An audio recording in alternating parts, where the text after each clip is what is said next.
The Nintendo Switch was officially shown to the world on January 17th, and there have been many reactions to the Switch presentation on the interwebs. I'm here, finally, to give you my opinions on the presentation and how I feel Nintendo has handled themselves since the presentation. To be frank, like many others, I was somewhat disappointed with the presentation. Remember my thoughts of confusion and the overemphasis on hardware, echoing many of the comments made by Easy A as I watched their group stream on the presentation. And kind of borrowing from Easy A's ranking system, I think the presentation was a C+. To be fair, it was a very interesting presentation, but I mostly walked away from it feeling equal parts meh and cool. Of course, a big part of the meh was probably from the interpreters messing up, but let's be honest, they have a tough job. I firmly believe that there was too much emphasis on the tech of the Switch and not enough emphasis on the games, which, as gamers, is of high importance.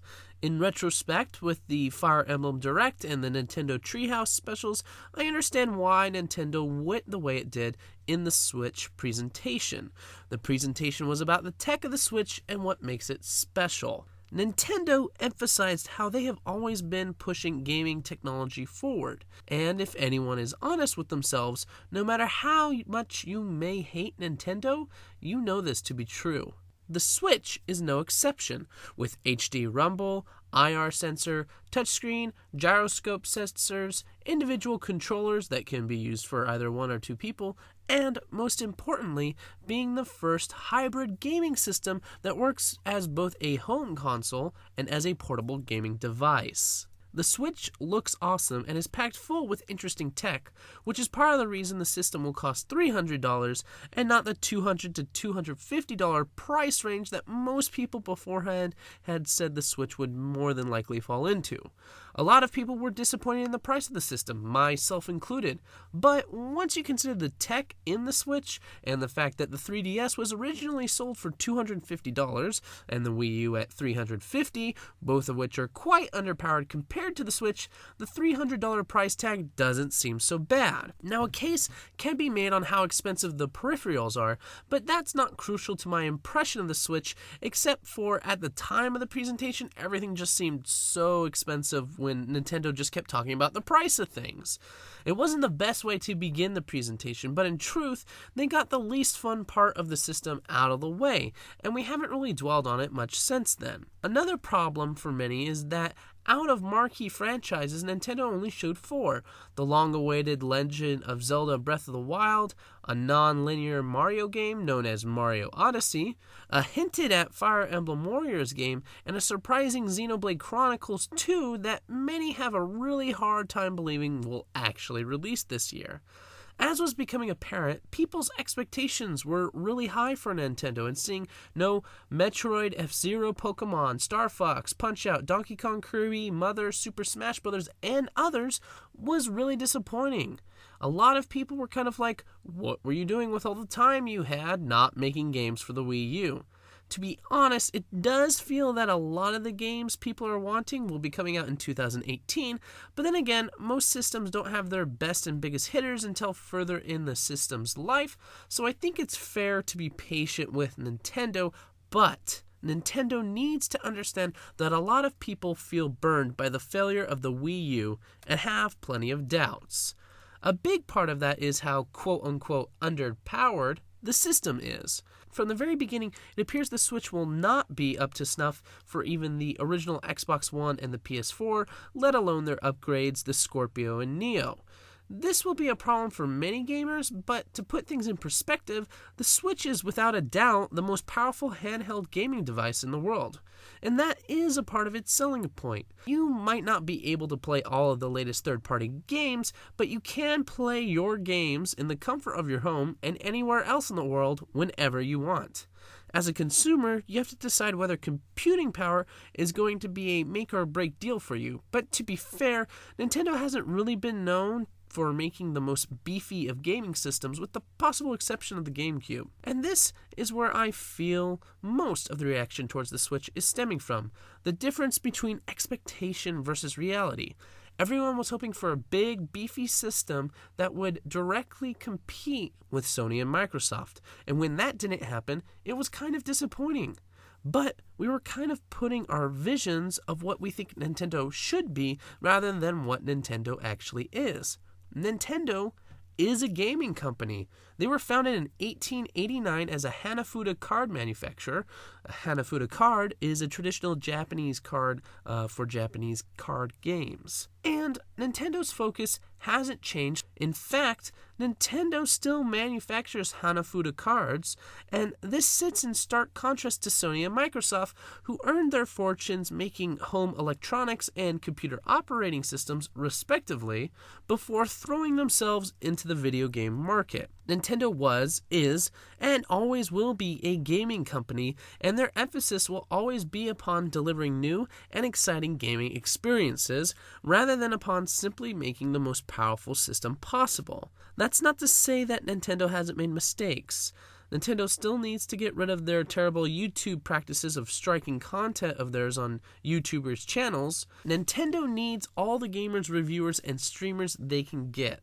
Nintendo also needs to stop being so cease and desist happy with fan-made games, although I do understand to agree why they are that way. They also need to stop promoting certain games that are neat but feel extremely gimmicky, a la 1-2 Switch. And finally, they still haven't announced if the Switch is going to replace the 3DS. In spite of all these issues and others I haven't even mentioned can raise about Nintendo and the Switch, I do believe there are far more reasons to be positive than negative about the new system. And most of those reasons have to do with everything that Nintendo has done since the Switch presentation. If the presentation was a C+, all of Nintendo's promotion of the system after the presentation has been a solid A.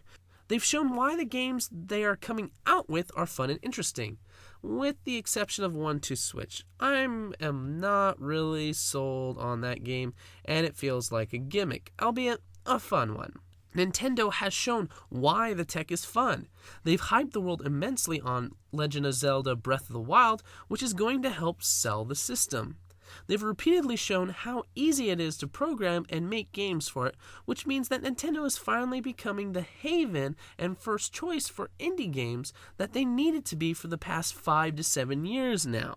And while many people didn't quite know what to make of Nintendo charging for online, it is now known that it's going to be at least half the price of Xbox and PS4's online services.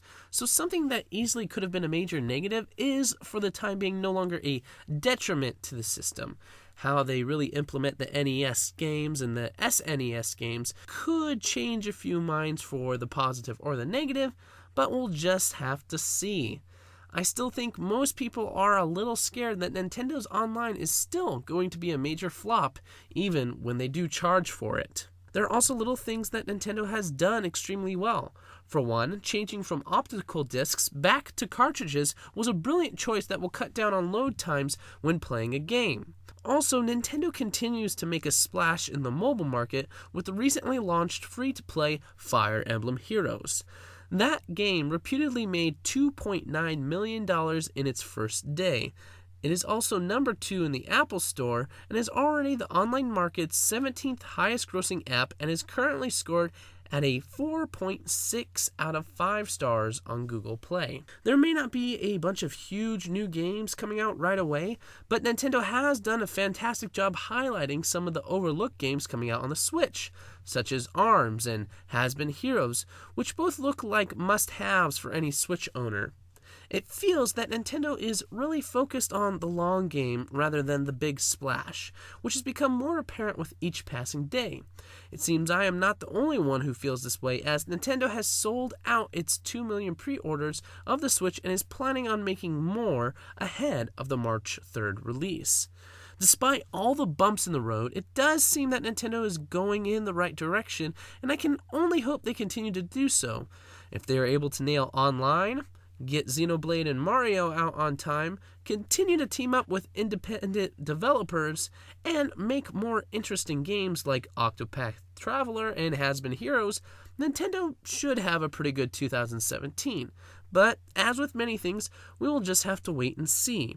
As you can no doubt tell, there is a lot to go over when it comes to the Nintendo Switch.